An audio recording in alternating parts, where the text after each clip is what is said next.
वालेकुम दोस्तों, मेरा नाम है अहमद अली और आप देख रहे हैं खूनी संडे। उम्मीद करता हूँ आप सब जहाँ होंगे खैरियत से होंगे। अल्लाह पाक आप सबको हमेशा अपने ज़मान में रखे, हर बुरी बला, हर बुरी नज़र और हर बुरी आफत से हमेशा महफूज रखे। आमीन। दोस्तों, आप में से ज़्यादातर लोगों ने डार्क वेब का नाम तो सुना ही होगा। डार्क वेब इंटरनेट का वो हिस्सा है जहाँ पर आप गूगल के ज़रिए नहीं पहुँच सकते हैं, जहाँ हर एक क्लिक आपको एक नई जहां में लेके जाता है। एक ऐसी दुनिया जिसमें अंधेरा मजीद गहरा होता जाता है। लोग कहते हैं कि डार्क वेब सिर्फ हैकर्स और इलीगल चीज़ों के लिए होता है, मगर इसकी हकीकत बहुत ज़्यादा खौफनाक है। यहाँ ऐसी चीज़ें होती हैं जो ना आप देखना चाहोगे और ना समझना चाहोगे। कुछ लोग कहते हैं कि वहाँ लाइव शो होते हैं जहाँ इंसान सिर्फ एक एंटरटेनमेंट बन जाता है और उसे रेड रूम कहा जाता है, जहां लोग पैसा देकर किसी की जिंदगी और मौत का फैसला करते हैं। अगर आपको लगता है कि ये सिर्फ कहानी है, तो फिर एक सवाल है आपसे। अगर ये सब एक झूठ है, तो फिर लोग अचानक खुद ब खुद गायब कैसे हो जाते हैं? क्यों कुछ लिंक ऐसे हैं जिन्हें ओपन करने से मना किया जाता है? और सबसे डराने वाली बात तो ये है कि अगर आपको कभी किसी अननोन नंबर से मेल आए जिसमें सिर्फ लिखा हो यू हैव बीन सेलेक्टेड, तो आप क्या करेंगे? क्या आप इस ईमेल को इग्नोर करेंगे या आप इस चीज़ को जानना चाहेंगे? और अगर आप इसे जानना चाहेंगे तो ये आपको एक ऐसे अंधेरे से भरी दुनिया में ले जाएगा कि जहां से वापस आना आपके लिए नामुमकिन होगा। आज का ये मौजू एक सच पर मबनी है, एक ऐसे लड़के की कहानी जो डार्क वेब के इस दलदल में फंस चुका था। बिना वक्त गवाए मौजू का आगाज करते हैं। रात के 2:13 हो रहे थे और कराची का मौसम काफी ठंडा था। उस्मान अपने कमरे में अंधेरा करके बैठा हुआ था। सिर्फ लैपटॉप की स्क्रीन उसके चेहरे पर उजाला कर रही थी। उस्मान एक फ्रीलांस ग्राफिक डिजाइनर था और कुछ वक्त से वो डार्क वेब को एक्सप्लोर करने में लगा हुआ था। वो हर किसी से यही कहता, यार तुम लोग पता नहीं क्यों इतना डरते हो।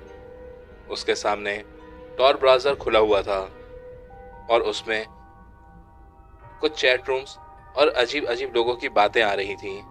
और तभी उसे एक नई ईमेल का नोटिफिकेशन आया। उस्मान ने काफ़ी हैरत से उसकी तरफ देखा क्योंकि उस पर अननोन सेंडर लिखा हुआ था।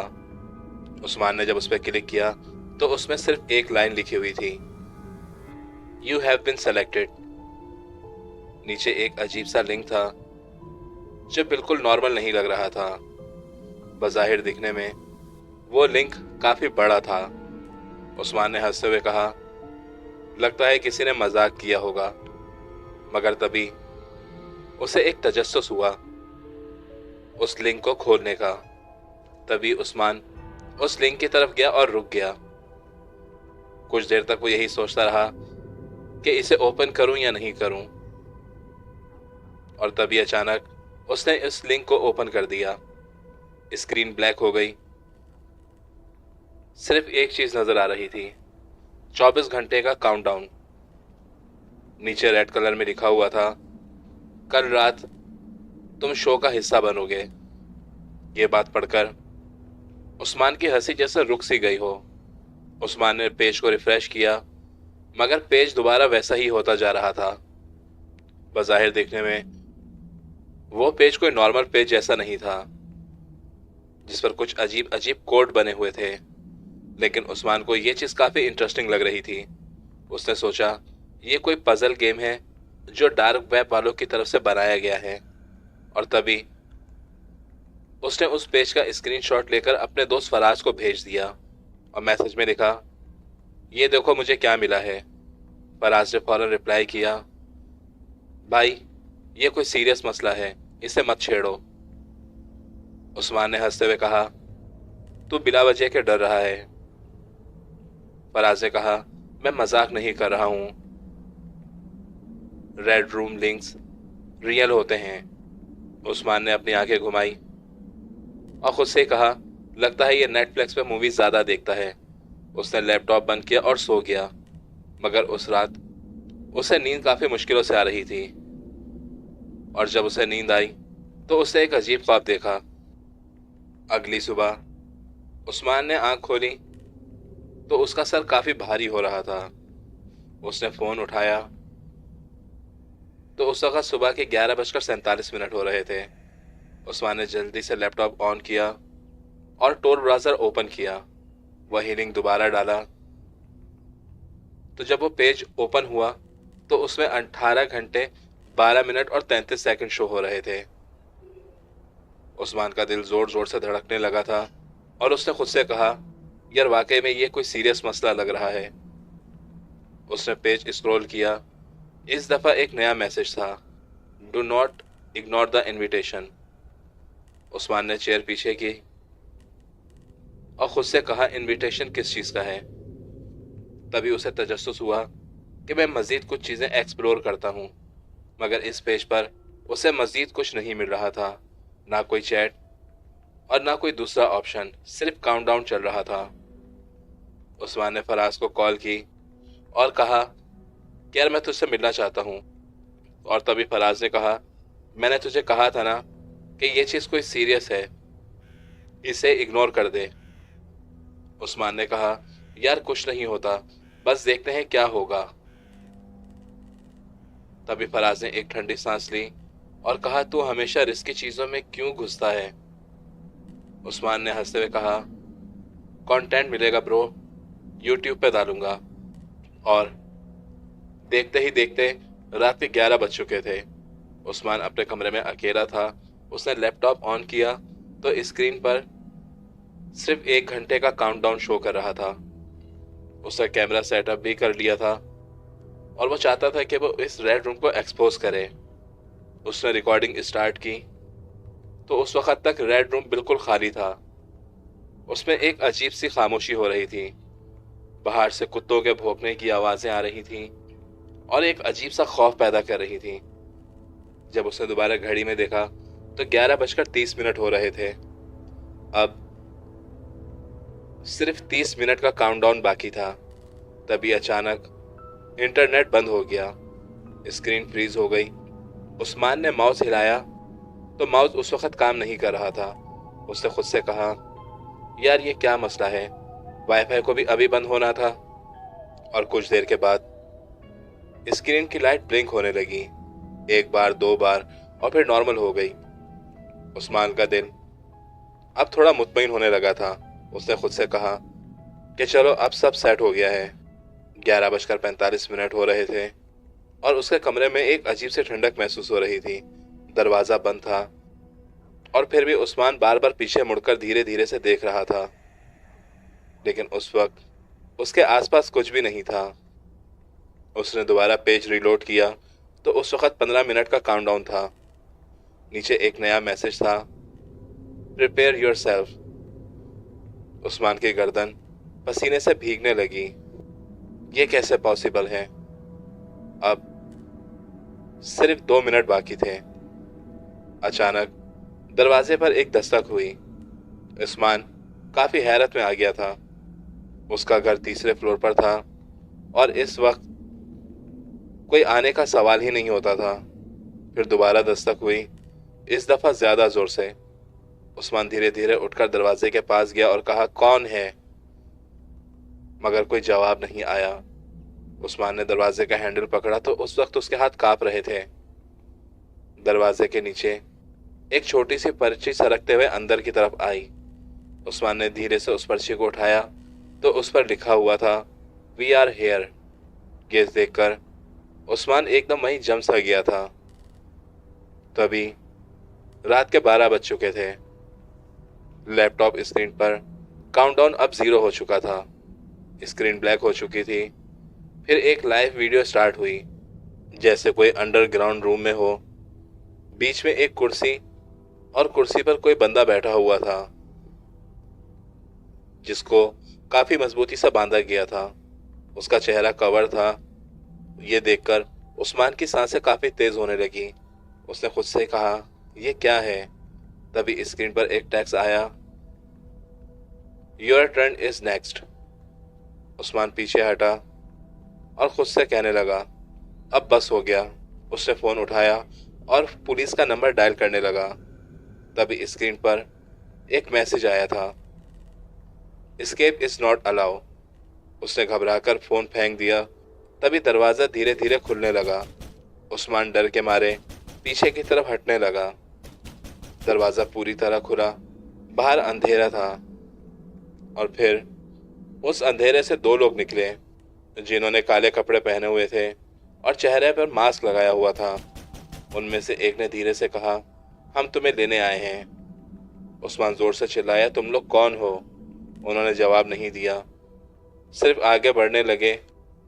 तो उस्मान भागते हुए खिड़की की तरफ चला गया। तीसरा फ्लोर, नीचे अंधेरा, वहां से कूदना नामुमकिन था। वो पलटा और देखा वो दोनों बिल्कुल उसके पास खड़े हुए थे। एक ने उसका हाथ पकड़ा तो उस्मान ने जोर से हाथ को झटका और कहा, छोड़ो मुझे। मगर दूसरे ने उसके मुंह पर कपड़ा रख दिया जिसमें काफी तेज केमिकल लगा हुआ था। उसकी आंखों के सामने सब कुछ ब्लर होने लगा। लास्ट चीज जो उसने देखी, लैपटॉप स्क्रीन पर वो बंदा कुर्सी पर बैठा हुआ था और उसके नीचे लिखा हुआ था, व्यूअर काउंट इंक्रीज। और उस्मान बेहोश हो गया। अंधेरा, खामोशी और बंद आंखें। उस्मान को महसूस हुआ कि वो गहरी नींद में डूब गया है, मगर ये नींद नॉर्मल नहीं थी। उसका जिस्म भारी हो रहा था, सांसें तेज चल रही थी और दिमाग की नसें जैसे फट रही हों। फिर धीरे धीरे उसकी आंखें खुलने लगी तो वो एक अनजान लोकेशन पर था। सबसे पहले उसे महसूस हुआ कि वहां की जमीन काफी ठंडी है और उसके हाथ किसी ने पीछे की तरफ काफी मजबूती से बांधे हुए हैं। उस्मान ने जोर लगाया मगर कोई फायदा नहीं हुआ। तभी उसने कहा, हेलो, कोई है? उसकी आवाज उस खाली कमरे में जैसे गूंजने लगी थी, मगर जवाब में सिर्फ इको वापस आ रहा था। और तभी अचानक कमरे में रेड लाइट ऑन हो गई। उस्मान ने अपनी आंखों को एडजस्ट किया और जो कुछ उसने देखा उसने उसका खून जैसे जमा सा दिया हो। कमरा छोटा नहीं था, एक बड़ा अंडरग्राउंड हॉल बना हुआ था। दीवार पर काफी खून के छींटे थे। जमीन पर कुछ अजीब गरीब स्क्रैच पड़े हुए थे और कोने में एक कैमरा लगा हुआ था जिसमें रेड लाइट बार बार ब्लिंक कर रही थी, जैसे वो कैमरा लाइव स्क्रीन चला रहा हो। उसके सामने एक बड़ा एलईडी ऑन हुआ था जिस पर लिखा हुआ था, welcome to hell Usman. Usman का दिल जोर जोर से धड़कने लगा और उसने चिल्लाते हुए कहा, तुम लोग कौन हो? मुझे यहाँ क्यों लाए हो? तभी उस कमरे में किसी के हंसने की आवाज सुनाई दी और किसी की भारी आवाज जो ये कह रही थी, you accepted the invitation. Usman ने चिल्लाते हुए कहा, मैंने कुछ एक्सेप्ट नहीं किया। तभी आवाज आई, यू क्लिक द लिंक। यह सुनकर उस्मान एकदम खामोश हो गया। उसकी सांसें तेज होने लगी। तभी आवाज आई, द ट्रुथ। स्क्रीन पर मल्टीपल विंडोज ओपन हुई हुई थी जिसमें लोगों के काफी कमेंट्स आ रहे थे और तभी स्क्रीन पर एक वर्ड लिखा हुआ आया, start the show, let him run, make it slow. Usman की आंखों में आंसू आ गए और उसने कहा, यह क्या है? तभी आवाज आई, this is a red room. Usman का जिस्म कांपने लगा और तभी उस्मान ने अपने लेफ्ट साइड पर देखा और वहां एक और बंदा पड़ा हुआ था जिसे बांधा हुआ था। उसका मुंह टेप से बंद था, आंखों में डर। और तभी अचानक वो तड़पते हुए उस्मान की तरफ देखने लगा जैसे वो उससे मदद मांग रहा हो। उस्मान ने उसकी तरफ देख के कहा, भाई तुम ठीक हो? मुंह पे टेप बंधे होने की वजह से वो कुछ कह नहीं पा रहा था। तभी स्क्रीन पर एक टेक्स्ट लिखा हुआ आया, game rules. Rule number 1, run if you can. Rule number 2, trust no one. Rule number 3, escape is impossible। Usman चिल्लाया, प्लीज मुझे जाने दो, मैं किसी को कुछ नहीं बताऊंगा। तभी उसे एक आवाज सुनाई दी, ऑडियंस डिसाइडेड योर फीट। और देखते ही देखते वहां पर कमेंट आना शुरू हो गए। पहला comment, unblock him, chase mode, give him hopes, ropes open. अचानक उस्मान के हाथ खुल गए। रस्सी अपने आप ढीली होने लगी थी। वो फौरन उठा और पीछे की तरफ हट गया था। दूसरे बंदे की रस्सी अभी भी काफी मजबूती से बंधी हुई थी। उसने उस्मान की तरफ देखा और उसकी आंखों में जैसे मदद की तलब हो। शायद वो कहना चाह रहा था कि मुझे भी खोल दो। ये देखकर उस्मान काफी हेरिटेट हुआ। रूल नंबर 2 याद आया, ट्रस्ट नो वन।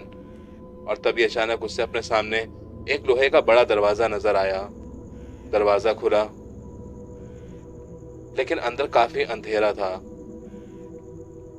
तभी उसे एक आवाज सुनाई दी, यू हैव 5 मिनट।